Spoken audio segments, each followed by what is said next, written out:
Oh, the promise and the oath you swore have been painted red over my door. Welcome to the Apocalyptic Gospel Podcast, where we explore the gospel that Jesus' earliest disciples heard and what the last several decades of historical studies have clarified about this first century Jewish message.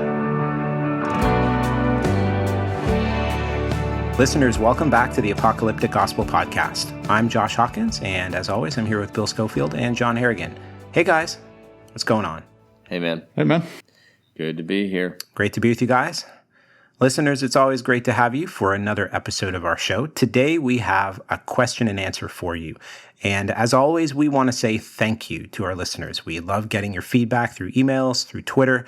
And so if you listen to us on another platform, like Spotify or Apple Podcasts or some other place where you can leave us a review and a 5-star rating, go ahead and do that if you haven't done that. It helps the podcast get a greater reach and helps the algorithm for other people to be able to find the podcast better. And we have read your feedback there as well and are always encouraged by that. If you're not aware, we do have a website. It's just apocalypticgospel.com. And we get a lot of questions about resources. If there's any materials that we recommend, books, articles, documentaries, to go deeper in the material we talk about on our show. So we've made a whole list of those resources on our website. Definitely check that out at your convenience. We also have a contact form, which many of you have found, to submit questions or comments about our show. So if you do have questions, always feel free to reach out via the contact form on our website, apocalypticgospel.com. That's how we get questions for these Q&As. And we also have a donate link on our website. Our podcast is listener supported. So if you want to help us with our podcast service distribution cost and our website hosting cost, and if the podcast has blessed you in that way, you can sow back in through that donate link as well. Well, guys, without further ado, let's jump into the questions that we've received from the listeners this time. There's a good amount, and so we're going to try to get to as many as possible. There's some really good ones here too, but let's just jump right in. Our first one comes from Hunter, and Hunter asks, what is the parable about the new and the old treasures in Matthew 13:52 mean? Well, let's just read this first, and then we can make some comments about it. So Matthew 13, verse 51 and 52, Jesus says, have you understood all these things? Jesus asking them about the parables that he just communicated earlier in Matthew 13. And the apostles say to him, yes. And he said to them, therefore, every scribe who has been trained for the kingdom of heaven is like a master of a house, who brings out of his treasure what is new and what is old. So I think maybe the way this is often understood is in relation to supersessionism, like so many other things that Jesus says in the Gospels, right? The old is Judaism, and the new is realized eschatology, the redefined covenant people of God, or in some manner of that kind of thing. But like anything, like we've been talking about on our season 4 here, especially reading the parables, they're best understood within the context of the day, which is first century Jewish apocalyptic eschatology. So what do you think about this, guys? Yeah, I think, they're both treasures. So it's not a contrasting of one against the other. So they're both positive things, whereas in supersessionism, one's basically bad, the other's good. The context, like you're saying, is the end of the parable of the net. And I think we should have talked about this when we did the parable of the net. But the end of the parable of the net is, so it will be at the end of the age, the angels will come out and separate evil from righteous and throw them into the fiery furnace. In that place, there will be weeping and gnashing of teeth. Have you understood all these things? And so it's not like a change. It's the concluding statement to the parable of the net. Have you understood the revelation of the end? And so the new and old treasures are both revelations about the end. And so Davies and Allison in their commentary in the ICC highlight this. So I'll just read kind of, what they say. He says, given that his gospel, meaning Matthew's gospel, is so much concerned with the last things, it may well be that Matthew thought of himself and his fellow Christian scribes as holding an office whose members had been entrusted with eschatological secrets. The authors of several apocalypses, including 1st Enoch, 4th Ezra, 2nd Baruch, 2nd Enoch, and 3rd Enoch, were held to have been scribes. And Sirach, the apocryphal book, Sirach 39, is also pertinent, which says, "He who devotes himself to the study of the law of the Most High will seek out the wisdom of all the ancients, and will be concerned with prophecies. He will preserve the discourse of notable men and penetrate the subtleties of parables. He will seek out the hidden meanings of proverbs and be at home with the obscurities of parables." So you get kind of the dynamics around Jesus just told all of these parables. You have parables that were told in the, apocalyptic writings, and they're concerned with revelations of the end. And then Jesus and John the Baptist are preaching the end, and Jesus is telling parables about the end.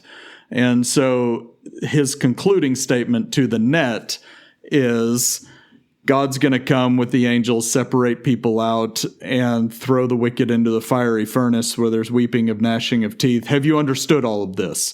And they say, yes. And he says, so it is, scribes are not always bad. There's a number of times in Matthew where the disciples are described as scribes. And so he's simply saying that you've heard revelations about the end before, and now I'm telling you revelations about the end that are both treasures, and so, receive them both. Yeah. Good. Yeah. Really good. Simple and clear, right? Mm-hmm. So our next question comes from Philip, and Philip says, what are some of the primary ways modern Christianity has deviated from the theology of the early church? Wow. Well, that is certainly a very broad question. What do we say about this one, guys? Yeah, that's it is really broad. I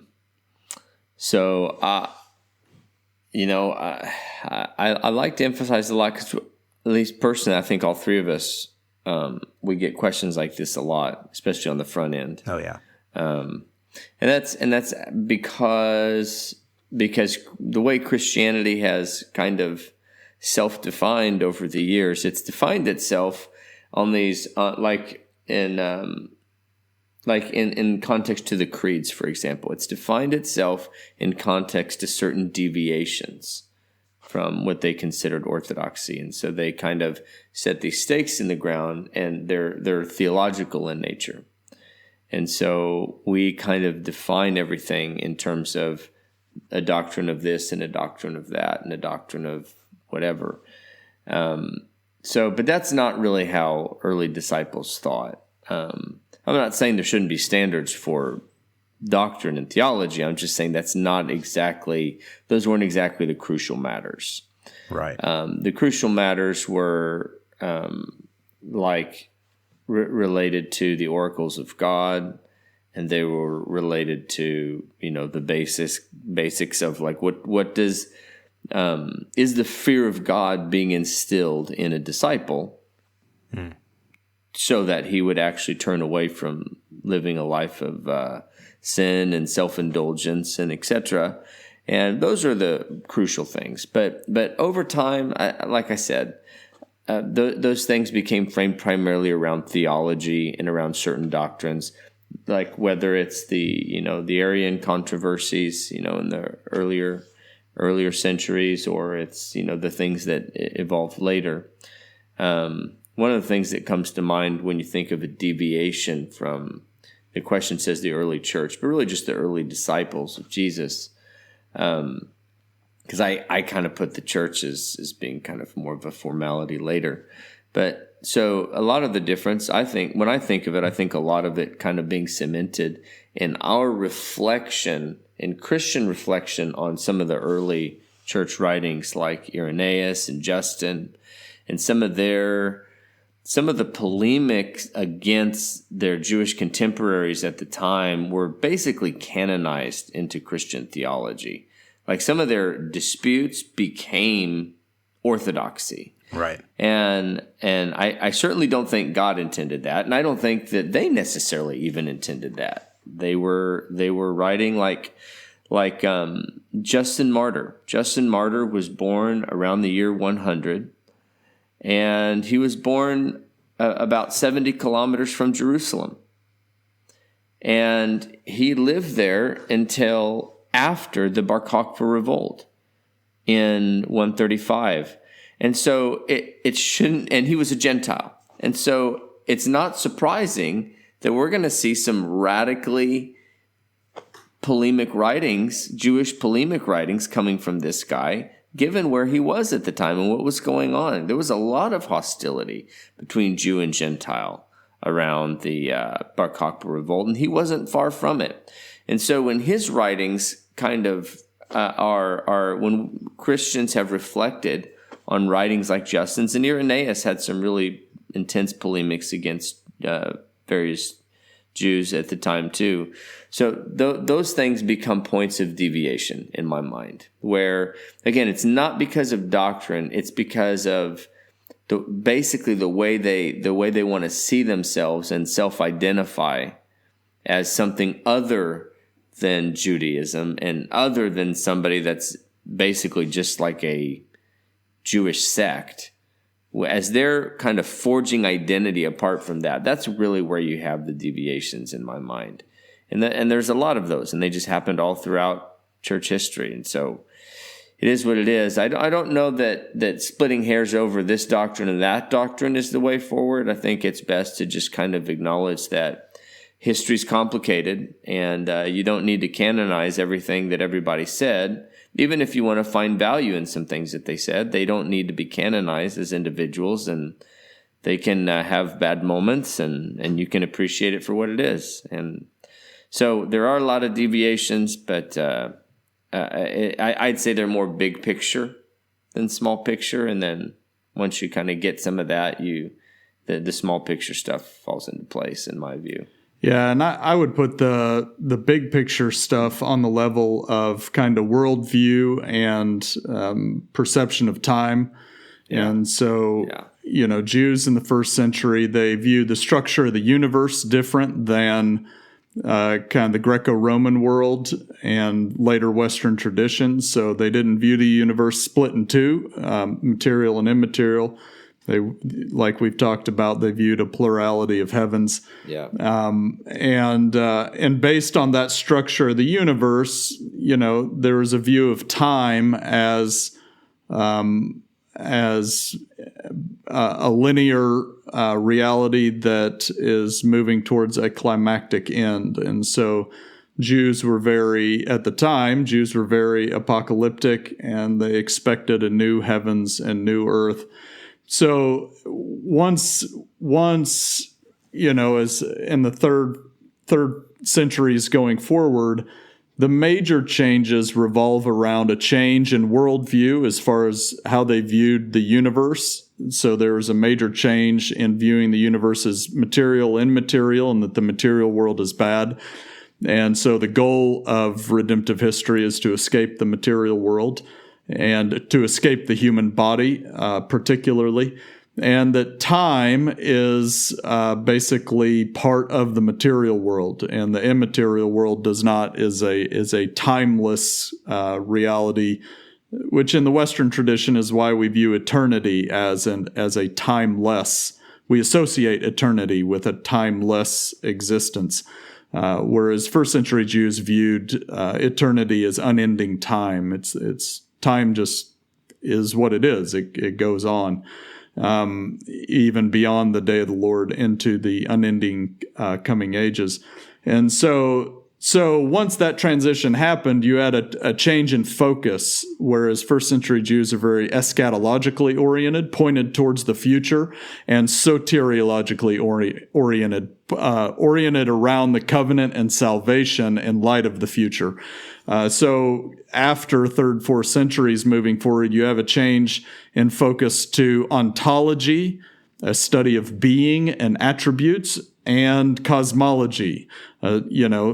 ultra focused on getting out of the material world, going to the immaterial world. So you get the immaterial heavenly destiny, and you get a super intense focus on the being of God and exactly what the attributes are, and all of these kinds of things, and dissecting all of that out, which first century Jews weren't as much focused on. Yeah. So when you study, books like, I think of like Marvin Wilson's Our Father Abraham, which focuses on the kind of minutia, the particulars of culture and time and activities. That's not really what makes,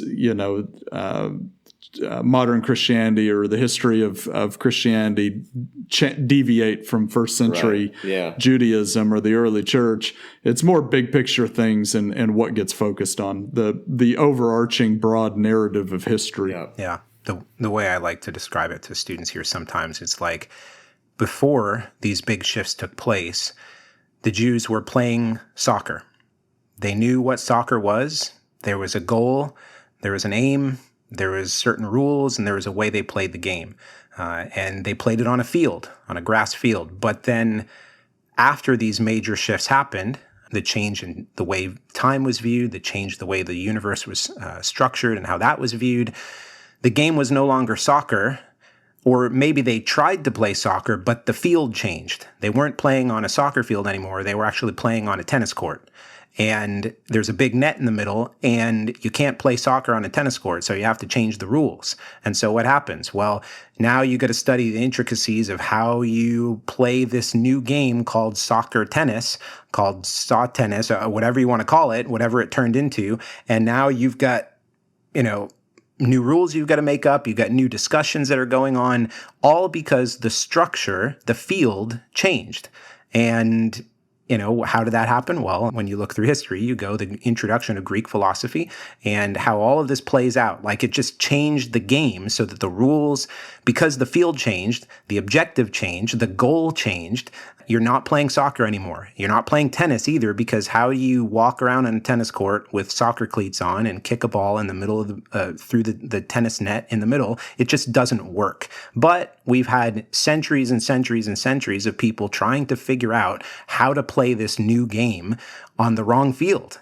And that's where we've run into issues. Tennis is a great analogy there because, it's the only child sport. The individualistic sport, which is, Western theological tradition. That's very true. Good analogy, Josh. Indeed. It's good. All right. Well, let's move on to our next question, guys. This comes from Matt. And Matt says, can you please discuss a few primary passages used by the eternal torment view as well as the annihilationist view? Which do you guys believe is more defendable within the framework of first century Jewish apocalyptic? So if you're not familiar with Matt's question, he's talking about the final destiny of the wicked. Is it eternal torment or is it annihilationist? And we did a whole episode on Gehenna back in season 1 called The Kingdom of God in Gehenna. It was season 1, episode 24. We developed a lot of these passages from Second Temple literature that talk about fire and torments and flames. So definitely, Matt, go back and listen to that episode if you haven't heard it yet. I think, just to summarize the idea is that it's not so much a defendable framework from Second Temple Judaism. It just is the framework. So by and large, Second Temple Jews were eternal conscious torment, and annihilation was not. Maybe you can take a few passages like Ed Fudge does and take them out of context and tweak them. But by and large, if you're reading, Second Baruch 44 or Fourth Ezra 7 or, the 7 martyrs, 7 holy martyrs and Second Maccabees 7, they're viewing their enemies, the enemies of God and the sinners of the earth that are going, take part in the eschatological judgment. they're going to enter the fire with eternal conscious torment. And a lot of it is out of Isaiah 66 and the late prophetic tradition, the end of Isaiah. Then they'll go forth and look on the bodies of men who have transgressed against me, for their worm will not die and their fire will not be quenched, and they will be an abhorrence to all mankind. And so the unending fire and worm is kind of projected in Second Temple literature. And that's what is presumed in the New Testament by, the fiery furnace and the consistent, language of weeping and gnashing of teeth. And of course, it's carried on into early patristic apocalypticism, like I think of the Apocalypse of Peter, where the Apocalypse of Peter, Peter sees after the judgment all of the different sinners, and they're all being tortured with the sins that they committed. Adulterers are strung up by their genitals, and people that killed other people are being tortured in the same way, and so Apocalyptic kind of assumes eternal conscious torment as the baseline. Now, if Jesus and the apostles substantially change that, that's a possibility, but you would need to have clear and direct evidence explaining that, rather than just a couple verses that are taken out of context. Yeah, agreed. And I think actually this is kind of a larger object lesson here, is like what you just described, John, is a great way to think about how to use or study Second Temple literature. Yeah. So, and this is the way we approach it. We don't often stop and explain how we're approaching it when we bring up citations from some of this material. But this is what we're doing. We're looking for concepts, we're looking for worldview, and we're looking for terminology that essentially we find that the New Testament is using either the same language or talking about similar concepts, and so then you just have to logically ask the question: if the term second death was around in Second Temple literature, and it literally meant this, what's the likelihood that they would use the term second death in the Apocalypse and mean something totally different? And then you just go, okay, that's not very likely. Right. So that's essentially how we use Second Temple literature, is we use it and go, okay, unless there's a change that's obvious and pronounced, it's actually a stated change in expectation and in the whole conversation as a whole, then we look at the language and the developments that took place there and go, it's a starting point, and it's safe to assume that unless there's a change from that starting point, then a lot of times they're having the same conversation. So I think that's what we have here too in the Second Temple literature around Gehenna and second death and all of this. Right, and it applies with all of the phrases that aren't defined in the New Testament, Right. that aren't used explicitly in the Tanakh, that developed during Second Temple Judaism. Exactly. Like the kingdom of God, like the resurrection of the dead, like the last day, like the two ages, including Gehenna. So when you get to, Mark 9, if your eye causes you to sin, if your hand causes you to sin, then cut it off, because it's better to enter the kingdom of God maimed than to be thrown with your whole body into Gehenna. And then there's no explanation of what those two are. So you have to understand what those two phrases meant to Jews at the time if they're not being explained. And Second Temple literature is really the only way to do that. Yep. Exactly. Really good. Okay, let me take a stab at a question here. This one's from Ian. He said, I would be curious about your thoughts on a rather large subject, and that is, how do Jews and Gentiles integrate in God's plans or purposes both now and in the age to come? Well, that's another broad one, Ian. And I think what might be helpful is to give a broad overview of what God's plans are, because I think this is oftentimes the confusion that comes into play when people begin to ask, okay, so what's my role? What's the Gentiles' role? And to ask a question like you're asking. So I think the way that I like to describe it is like if I were to take a 1,000-piece puzzle and throw it on the floor and say, hey, go ahead and start building the puzzle. But I didn't show you the top of the box of the puzzle.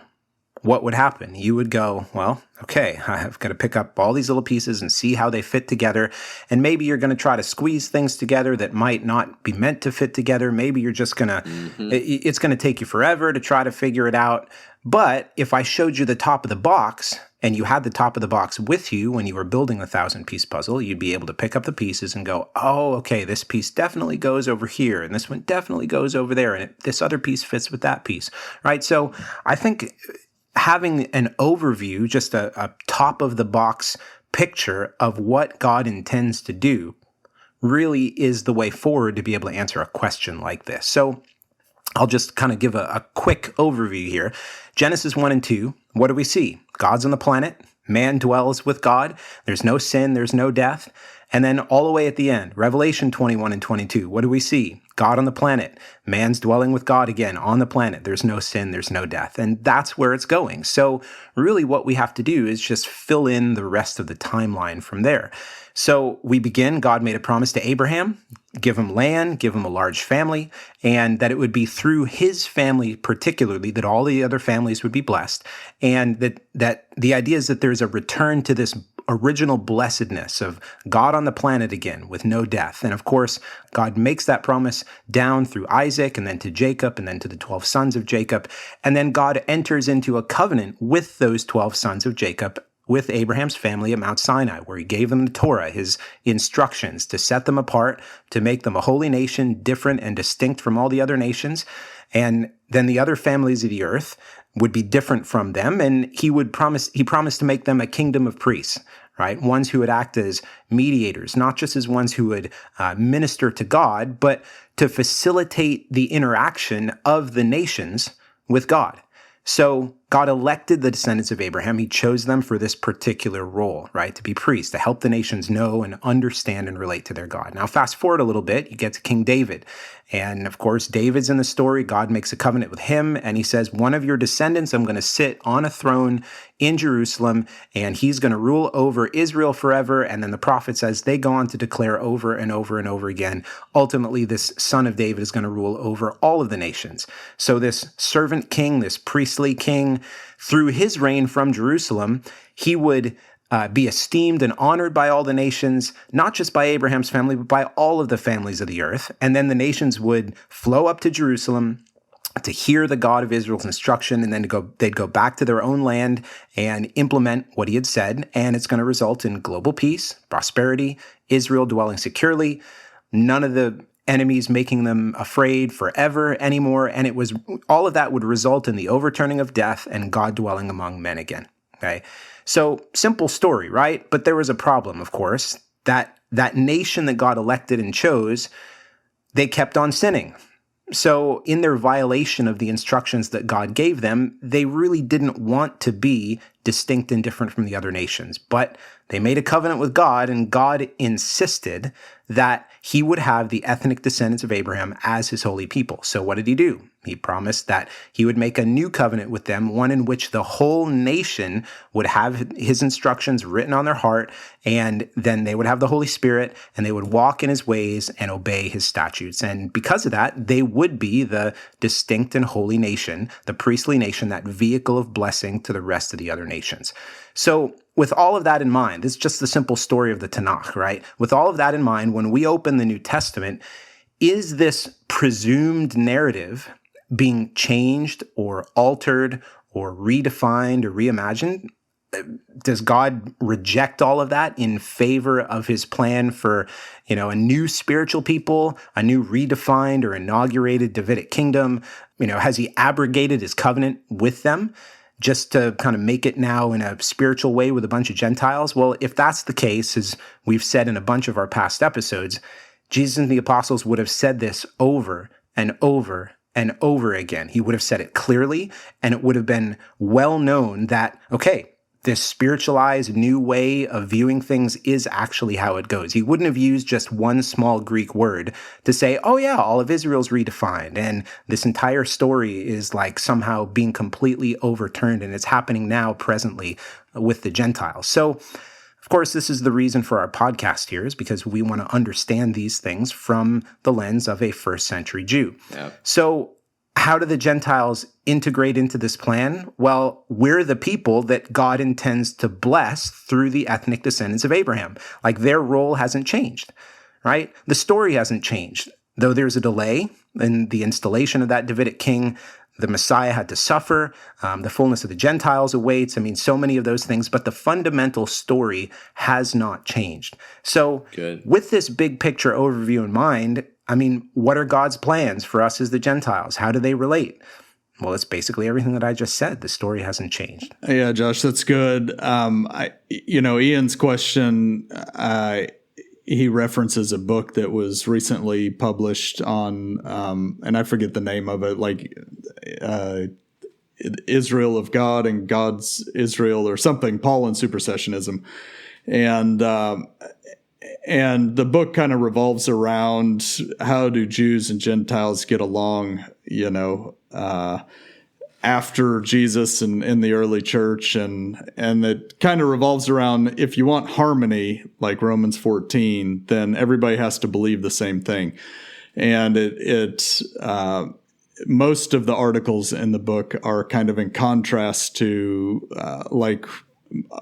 we've brought up Mark Kinzer before and his idea of bilateral ecclesiology, in which you have Jews and Gentiles within the church that are walking out their salvation from the wrath to come along two kind of similar but different discipleship paths, one being Torah observant, the other not being Torah observant like the Jews, kind of early, kind of proto-Noahide type of ideas, because they hadn't worked out precisely how Gentiles should walk out their salvation from the wrath to come, because there was an agreement before Acts 15 that Gentiles would be saved from the wrath to come. So that's a decision that's made in Acts 15. Right. And they expect the wrath to come to be soon. So they hadn't, canonized or codified how Gentiles should walk out. So that happens later on with the Noahide laws within Rabbinic Judaism. So what you get in Paul's letters is more of a walk in the spirit of righteousness and love and the fear of God, both Jew and Gentile, because Jesus is returning soon, like in Romans 13, right? Owe no one anything except love one another, and the one who loves one another has fulfilled the law. For the commandments, you shall not commit adultery, murder, theft, covetousness, etc. And you shall love your neighbor as yourself. Love does no wrong to a neighbor, therefore loves the fulfilling of the law. Besides this, the hour has come to wake from your sleep, for salvation is nearer to us now than when we first believed. The night is far gone, the day is at hand. And so Jew and Gentile alike need to flee the wrath to come. But that doesn't mean that they're all of a sudden just one kind of homogeneous reality.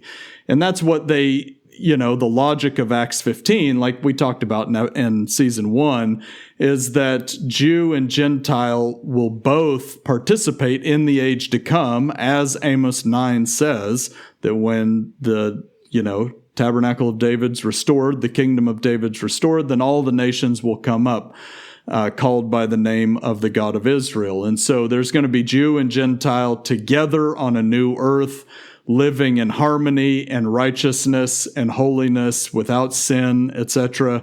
So therefore, in this age, Jew and Gentile, Romans 14, should live in harmony, walking out their salvation along different discipleship, paths, but still motivated by the same reality of love and walking in truth and righteousness. etc. And so you get that, like when Paul in Romans 3 says, what good is there in being a Jew? Much in every way. For first of all, they've been entrusted with the oracles of God. And so, like you're talking about, Jews have been entrusted with a unique calling and role to administrate the Tanakh, the Torah, and the Tanakh, the words of God as a whole, the revelation of the knowledge of God and where the earth is going, to the Gentile first, and also, to the Jew first and also the Gentile, because that's how the age to come will be administrated. Glory, honor, and immortality, Romans 2, to the Jew first and also the Gentile. So this kind of bilateral ecclesiology living in harmony in this age is based on the vision of the harmony of the age to come. Yeah. Amen. That's good, John. All right. Well, let's move on to our next question, guys. This one comes from Joel, and it's about anti-Semitism, supersessionism, and Zionism. He says, as Christians, how are we to address West Bank settlements? How are we to address the suffering of the Palestinians? To put it plainly, I'm trying to find my footing between Zionism and supersessionism, and I really just feel lost. Well, this is a great question. Yeah, it's really a complex question. It's much easier when you can just tackle something theologically, Right. and you don't have all of the dirt on the ground and people's homes. Right. That definitely makes it a lot more complicated. So I want to say on the front end, I definitely don't consider myself an expert in some of the intricacies of Zionism. So I'll give you a little bit of an overview and then see if these guys have some thoughts too. But so first, it's important to note, especially for if you're part of the evangelical Zionist, camp, it's important to note that it was really a non-religious movement to begin with. It was simply kind of a refuge for Jews trying to escape anti-Semitism in Europe. But both with Abraham Kook, and his son, there was a big movement where the result was basically a new religious Zionism emerged after that time, and you can understand why in some regards, but even a lot of the controversial aspects of modern Zionism actually find their origin really in the ideology that came out of that time of religious Zionism, where they viewed the establishment of settlements in Gaza and the West Bank as they were like an objective, so that the Jewish people would control as much land as possible in the land in light of the imminent messianic age that was about to dawn. And so it was quite originally the establishments were somewhat of an apocalyptic, or the settlements, I should say, were somewhat of an apocalyptic hope. But that wasn't, never was a unanimous consensus on how things were to go down. It was, because obviously we're talking about do we consider it as a holy land, or do we consider it as a national homeland for Jewish people? In other words, is it a Jewish state or a state for Jews? This is kind of how they frame the conversation now. And so I think a lot of the issues kind of have unfolded along those lines. Is how do we frame the modern state of Israel? Is it a Jewish state, or is it a state for Jews? And that's I'm not obviously talking theologically. I'm speaking just of like how it's viewed in terms of how we should think about it, or how Jews are kind of conversing on how they ought to think about it. So it's challenging. I'll give my 2 cents. Is that theologically, I I can't argue that God has been miraculously involved with bringing the people back to the land since the over 100 years ago. But specifically, the events that occurred in the late 40s and in the 60s and the 70s were incredibly miraculous, and a lot of what happened. Now, what we take from that is important. So I am going to take that what's happening there is that this is God is giving evidence to the world that everything that he said in the law and the prophets is indeed true, and it is indeed going to happen. Right. And the most unlikely of events, short of the resurrection of the dead, was the Jewish people maintaining their identity for 2,000 years. Right. And then being returned to the place where God promised that their descendants would live forever is so unbelievably unlikely. Yep. And so I think that the events that took place, not just in the establishment of the state, but in some of the miraculous wars that have taken place since then. And by the way, not all of the wars have been miraculous. Many of them they've actually lost. They've actually lost a bunch of skirmishes and small wars. So, but the miraculous ones from 60s and 70s, 6-Day War and the Yom Kippur War, I think they're simply God testifying that all of the things that the prophets foretold have to be taken seriously. Yeah. And they're a message to the world, a warning to the world that all of these things, like in the words of Peter, we have the words of the prophets made more sure now. Like our generation really has to reckon with things that, 150 years ago they didn't really have to deal with on the front page of the news. Maybe they were wrestling with things theologically, like what it meant theologically and what Jewish identity meant theologically, but not like we are today. So God made a statement that's not easily escaped. And I think that is the primary takeaway that I'm going to get from it. And since that's my primary takeaway, I agree with some of the more moderate movements within Israel that it still has to be evaluated on the merit of how they're acting. Like, it's still not okay to especially if you have the convictions that somebody like I do, that this calling for them to be a nation of priests, a priestly nation amidst the nations of the earth, they're just going to be held to a higher standard. So you're not just going to get away with everything that Russia does, or that this country does, or that does. It's just not going to happen either before God, and the nations, for their own reasons, aren't going to let you get away with it. And so I think it's complicated. I don't think Israel's always treated fairly. I don't think the Palestinians are always treated fairly. And so I think that I'm going to take these things as a sign and a confirmation of what's to come. And at the same time, injustice and atrocities need to be called injustice and atrocities on both sides. And that's kind of my thoughts on it.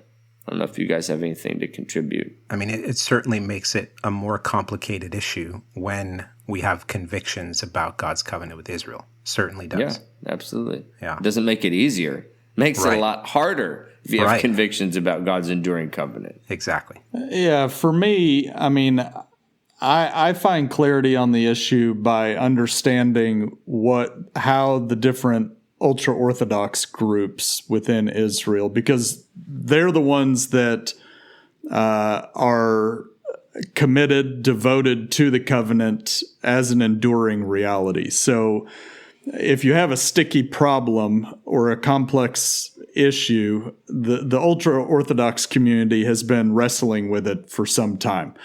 And so within the ultra-Orthodox community, there's a great article in the Encyclopedia of Judaism, just as a resource for people on Zionism and the Orthodox Judaism by Eliezer Ravitsky, and he teaches at Hebrew University. And so he outlines that the ultra-Orthodox community relates to Zionism in 3 different ways. There's the anti-Zionist ultra-Orthodox, and they're kind of small, more fringe.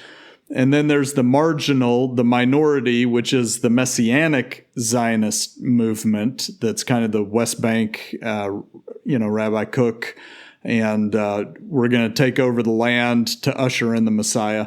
And then there's the exilic Zionist community, which is the majority of the ultra-Orthodox community. And so I would relate like the majority of the ultra-Orthodox community. So just to kind of break those three down, the anti-Zionist ultra-Orthodox community, I'll just read a quote from that article by Eliezer Ravitsky. He says, the anti-Zionist worldview of the ultra-Orthodox groups, Natura Carta, and that's the group that, they went out to Iran and met with the Ayatollahs, right. And they're telling the Ayatollahs whatever. And that just, everybody lost their mind in Israel, right. A number of years ago when they did that.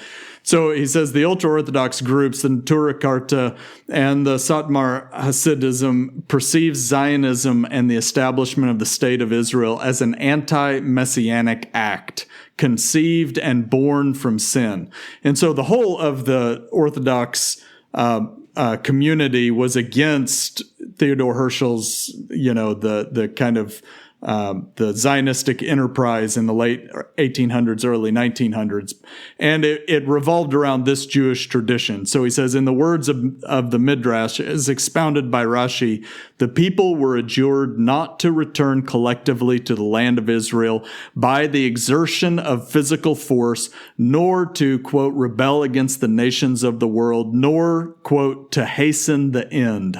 In short, they were required to wait for the heavenly, complete, miraculous, supernatural, and meta-historical redemption that is totally distinct from the realm of human endeavor. This waiting over 2 millennia manifests the very essence and singularity of the Jewish people, expressing their faith in divine providence, in the assurances of the prophets, and in messianic destiny. So the anti-Zionist ultra-Orthodox, which they're very loud, there's 30 to 50,000 of them worldwide. They're not a major, but they're very vocal, and you can search YouTube and stuff.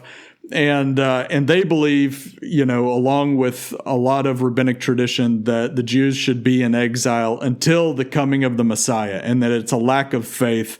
To the whole Zionist reality is a lack of faith in the coming of the Messiah and the day of God. After, like Bill was talking about, especially the 67, the 6 Day War, and Rabbi Cook, Abraham and his son Yehuda, they really initiated what's now known in Israel as Messianic Zionism, that we work in tandem with God, and our taking of the land and the Zionist reality is how God is going to usher in the end. And that it's not us who are forcing the hand of God, but that it's God who has forced history for us to do this. So Cook is famous for saying, no, it's not we who are forcing the end, but the end that is forcing us. And so within the West Bank settlement movement, the internal culture is really defined by this kind of ideology. You don't just sell your stuff and move out there and endure intense hostility and really difficult situations. The settler movement is not paradise, and it's not easy, and it's not fun. People do it because they're driven ideologically by and large. But both of those are minority positions. The majority of ultra-Orthodox Jews view themselves as in exile within the Holy Land, and that the state of Israel is simply it's a historical reality, a necessity that happened that God uses or may not use for Torah observance. And so in that article, he says, however, the majority of ultra-Orthodox Jews referred to as the Haredim utterly reject both of these ideological stances and dismiss their judgments regarding these questions. From their point of view, the state of Israel is religiously neutral, part of the secular realm still belonging to the age of exile. The state's conception and birth were neither holy nor profane, neither a messianic awakening nor an anti-messianic eruption. Rather, the state should be judged like any other historical phenomenon according to its actual relationship to the Torah and the attitude of its leaders and adherents to the precepts of the halakha, which is the study of the law and its administration. So the majority of Orthodox Jews simply view the state of Israel as another reality within the history of Judaism that does or doesn't lead to adherence to the Torah. And so within, Israel, if you talk to Messianic believers in Israel, they often have a real negative attitude towards Orthodox Jewish communities because they soak off of the government. True. Yeah. Often they live on welfare. They don't enlist in the army. They basically use the state of Israel to fund their yeshivas and the study of the Torah, and that's not because they're lazy. It's because they're ideologically driven that way. Right. Right. The state of Israel is simply a historical phenomenon that we can use for Torah observance or not, and that we view ourselves as still in exile within the Holy Land that will be resolved when the Messiah comes. So I would basically this is just me, but I would kind of fall in that category of how I relate to Zionism, how I relate to the settler movement, is that it falls in line with the historical reality of the Jewish calling to be Torah observant as a light to the nations, etc., and that you don't back either extreme. Of course, we don't back anti-Zionism, Right. at all. Like that the supersessionistic anti-Zionism that has been part of church history from the 3rd and 4th century, that is not an option. No. But as far as the three options of Zionism, I think the majority of the Orthodox community, kind of the exilic Zionism, is the best option. Yeah. Sorry, I went long and kind of rambled on that, but It's a complex question. Exactly. it is a complex question. It's a complex reality. So it's not the Christ at the checkpoint supersessionism. It's not the prophets have been fulfilled in 1948 and 67. It's this kind of third position that I think we would all settle on, as you're saying, John. It's really good. Really good. Yeah. Good. All right, guys. Well, that's great. Let's move into a rapid fire round. This first question in rapid fire comes from Tyler.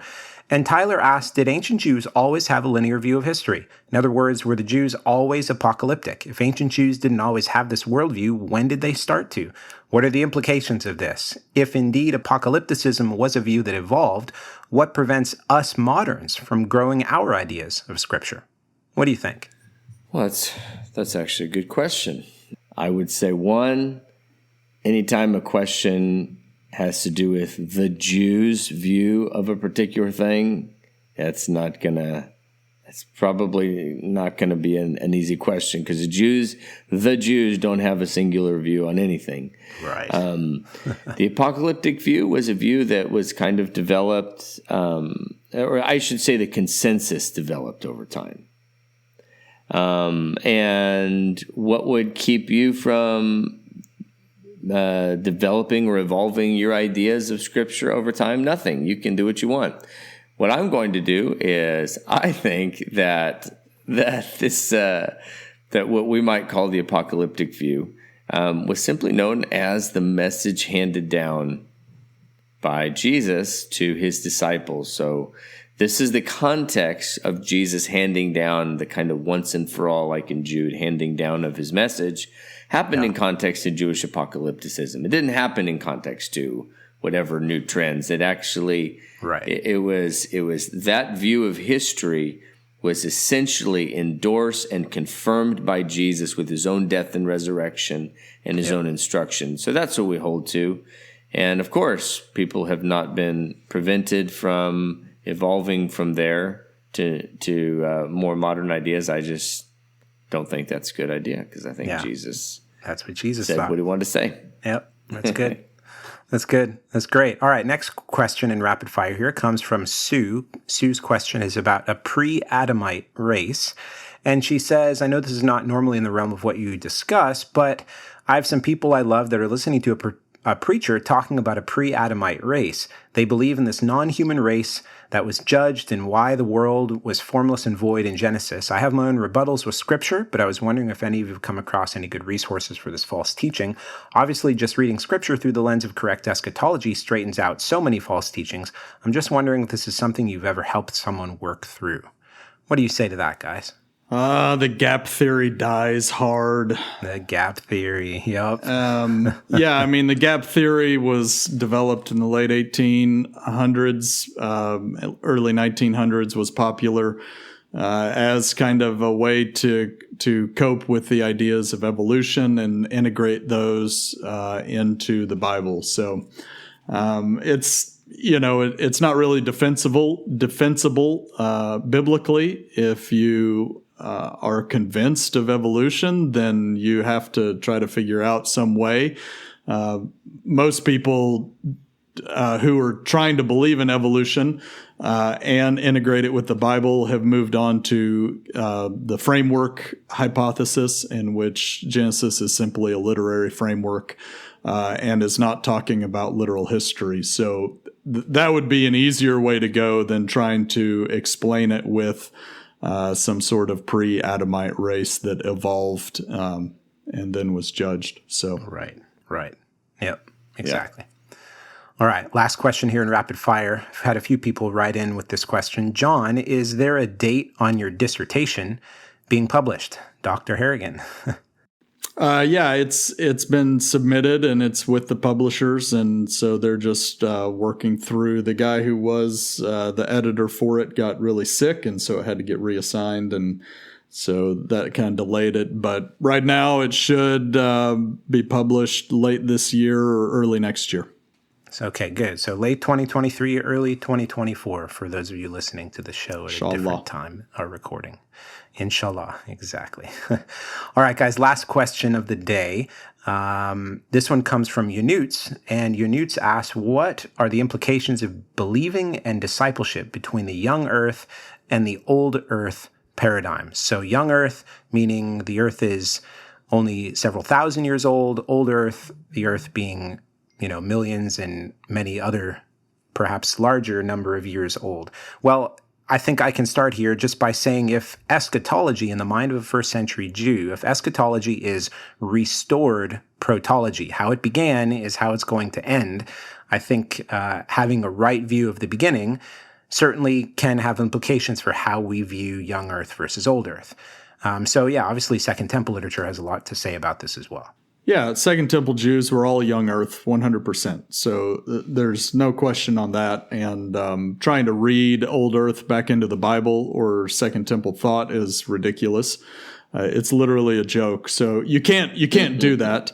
You can believe in evolution if you want. We're young earth on the show, having studied it. And at least I'm a big proponent of Walt Brown and the hydroplate theory as an explanation for the geological features of the earth. But if you don't believe that, you can still be apocalyptic. It just the logic doesn't work out as well. I mean, there's lots of evolutionists that are radically apocalyptic. It's culture today. There's going to be a big comet. There's going to be a big, climate change or nuclear holocaust or whatever. So you can be apocalyptic and believe in you can believe Jesus is returning with angels and fire and it's going to change everything. But the logic of it just doesn't work as well like Second Baruch 54, right, where it's all based on Adam and a literal historical Adam, and it reads just like Romans 5 or 1 Corinthians 15. And like you said, Josh, Jewish eschatology is restored Jewish protology. And so the logic of it works out much better. Yeah, agreed. And it's so evident in Second Temple literature, which is where you really derive concepts of eschatology in the New Testament, that they see it as a return to the beginning. They see eschatology as going back to the beginning. You find the same thing like Josh cited earlier in the end of Revelation. The end of Revelation is clearly intended to mirror the beginning of Genesis. And so with that being the case, the logic that kind of led to kind of, sometimes apocalyptic eschatology in some circles is, because the word apocalyptic in the academic world is a little hairy, sometimes it's referred to as Jewish restoration eschatology. Jewish restoration eschatology, because that's the way it made sense to the Jew in first century. So I remember watching a debate one time. I watched part of it because it was kind of annoying, but it was with Ken Ham and Hugh Ross. Of course, Hugh Ross being a major proponent for old Earth and kind of embracing a lot of evolutionary ideas. But so it got to this point, and he's a smart dude, generally speaking, and so he was generally speaking, he's a better communicator than Ken. He was really doing well in a lot of his points on the debate, and I didn't think Ken was doing very well, even though broadly speaking, I appreciated Ken's end game, but I'm just not a huge fan of Ken's. But then all of a sudden, Ken just made this point. Well, if that is true, then how is God going to remake the cosmos and create a new heavens and a new earth and restore this fallen creation? And Hugh just sat there and was totally silent until he just finally went, well, there's no way he can restore this thing. God doesn't want to restore this earth. Goodness gracious. And that was like, he just couldn't do anything with it because there's a breakdown. Like, not just in common logic, but just there's a breakdown in how you look at the details of what happened at the beginning and where it's going in the end. And so he just literally couldn't reconcile the two. So I thought that was actually a good illustration. Yeah, for sure. Well, guys, there we go. Another Q&A down and done and dusted. Listeners, we want to continue answering your questions, so please continue to submit your questions through the contact form on our website, apocalypticgospel.com. And guys, we want to continue our season here on the parables. We're excited for next week. Listeners, thanks again for listening to the Apocalyptic Gospel Podcast. God bless and Maranatha. Maranatha, people. Maranatha. Thanks for listening to the Apocalyptic Gospel Podcast. For more, visit us on our website at apocalypticgospel.com and follow us on Twitter at Apocalyptic Gospel.